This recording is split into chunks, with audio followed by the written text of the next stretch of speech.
you mentioned the name Vince McMahon, that you have a history with him and you worked for him. What was your interaction with Vince like, and when did you work for Vince? You know what? I don't have a bad thing to say about Vince in terms of our relationship. I really don't. We first met at an NWA meeting in Vegas. That was in 77, I think. Ron Fuller was the promoter here then, and I was helping him in the office, plus doing the broadcasting and wrestling too. And so I went to the convention with him in Vegas, and that's where I first met Junior. Vince Jr. was dad too. Uh, but when I was doing, you've seen the Crockett magazines that I did, Mid Atlantic Wrestling magazines with the artwork, artist covers and stuff. I have not. They're collectors. Oh wow.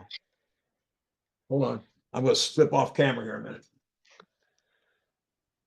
This is the one and only NWA magazine that I did in that office in 1975. Wow. One That's your art. one page, each page has a different promotion, different NWA promotion, right? Jimmy Crockett Jr. had gone to the Alliance meeting. He came back. He said, "Come in the office for a few minutes." I was doing the Crockett magazine anyway, right? He said, "Just came back from the NWA meeting." I said, "Yeah." He said, "We got a little job for you." I said, "What's that?" He said, "Doing a magazine for the whole Alliance." So this is the one and the only editor. Eddie Graham, president. Les Thatcher, editor. Cal Byers, art director, so forth and so on. Yep. You know, the crazy thing is these things sold for $2 a piece. Plus, I don't have a copy right here of the Mid Atlantic magazine, but artists rendered theme covers, right? Plus, each one had a centerfold. These were done in the mid 70s, right? And those things sold for $2 a piece. I wish I had 6 cases of those because now they sell for $100 a piece. Right. And I don't have, except the ones I'm keeping for myself, right? I wish I Sure. had a bunch of. And I remember Jimmy would say to his brother, and but he said, "Les, you and Jackie busy?" I said, "I'm not doing it. You guys go out in the warehouse and those old magazines, get rid of those." Oh no. If I'd have known what I'd have put them all Oh in my yeah. car and brought them Yeah. home. Of course. Of course. Wow. Did you work though for Vince Jr.? Uh, I did a magazine. I did a WWWF magazine for him, and George Napolitano, right? Or oh yeah. George, a great Very guy. very very much. George and I have worked together on different projects, but anyway, they had seen the Crockett magazines, and George called me and he said, "Talking to Vince, and I'll write the stories and put the photos together. They ship it all to me, and I did my artist and stuff did the layouts and the covers. It was WWWF Action, Wrestling Action is what the first cover I think we did was when Billy Graham was was a champion. We made him out of a mountain, and we had all the baby faces trying to climb the mountain. Right, Oh wow. that was the cover. They're Nice. floating around out there somewhere. But yeah, that was the first time. Now in 1985, when Vince was preparing to take over the world, they flew me in, and this George Scott was booking for Vince at the time, and George and I had worked together. Well, with Crockett when I was doing their promos on Wednesday after we started Raleigh TV. We take 5 hours to do all the promos before we even thought about doing a show, right?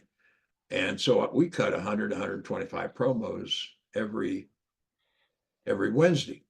So when George went to book for Vince, and at that time they're doing their promos in soundproof tents in the back of the Coliseums and stuff, every different place every night, just to get them in to send them out.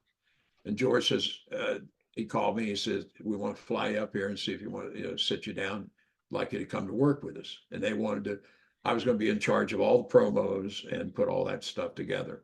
And then George said also, I forget who was the host of the USA show at that time, but he said that it was he said you may end up being the host there too.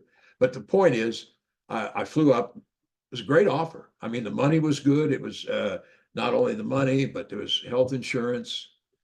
and but the kicker was he wanted me to live in Stanford. And the point was I'd moved to Cincinnati, take care of my mother, right? Right. And he said, well, move your mom to Connecticut. And well, that's not going to work. She knows all the neighbors. She's been in the same house for years. So you move her up here, and I'm on the road for 9 days, and she don't know anybody. That's not going to work. And I was doing all right there. I mean, I know when I told somebody I passed on it, you're crazy. I probably am. I don't know how long I would, Right. but yeah, it was a good offer. They flew me in, and Vince made me, so we talked about what we liked about the business, didn't like about the business, and he made me a good offer. He said, think about it and let me know. So I passed on, but we never had any cross. And then when JR wanted, to sign me as a developmental, he never had any qualms about that either. So, and the Right. last time I saw him was in Cincinnati at Riverfront. And honestly, we didn't talk about wrestling. We talked about our grandchildren. So, but yeah, I always got along with it. And listen, I know the good and the bad of Vince. All the Sure. stories. But like I say, my personal relationship, I have no problems with. I do a weekly podcast on Friday mornings. It's posted on the Observer Network. Vic, my co-host Vic, yeah, spit it out, Les. So he's a DJ in New York, by the way, on iHeart. We do the show and post it there. But yeah, I'm still doing seminars. I want to tell you a seminar I'm doing in East Tennessee in April. Let me get the date here right. I'm gonna have to break out the see April 11, 12, and 13th, Friday, Saturday, Sunday. It's called Wrestling with the Kingdom. It's gonna be about religion. A little prayer session in the morning. Nobody has to be you don't have to be a Christian to show up. We train. We did this last year up there as well. George South is going to be one of the trainers with me. Matt Sigmund, Brad Thomas, and Chance Prophet. But anyway, or 200. I'm sorry for the 3 days. Lunch is served every day, and you can, if you're interested, sigmundwrestling@gmail.com for all the information and to sign up.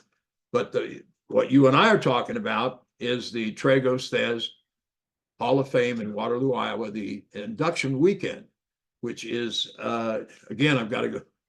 Bad memory for an old guy, huh? It's July the 19th. The actual induction weekend is the 17th, 18th, and 19th, Saturday the 9th, Thursday, Friday, and Saturday. But the training session will be Saturday the 19th, from 9 a.m. to 4 p.m. with lunch served in the middle, obviously. And along with myself, the other trainers are Ron Hutchison, who's being inducted to the hall this year, and Joe Malenko, who's already in, James Beard, who's already in, and D'Lo Brown, who was my first HWA heavyweight champion back in the day. So I've got history with all these guys, right? Info at wrestlingconnex.com. It's a $100 a quarter for the session. But I suggest for $75 more, you get the whole weekend. If people want to reach out to you personally, do you want to give any of that social media? Sure. Les Thatcher 28@gmail.com. The first thing we talked about when you started telling stories was you got in the car, and that's where your education started. Oh, It's, yes. that's just going to these things and getting a chance to ask Les Thatcher a question. That's worth $200 right there. It really is. I'll send you a bill. It really is.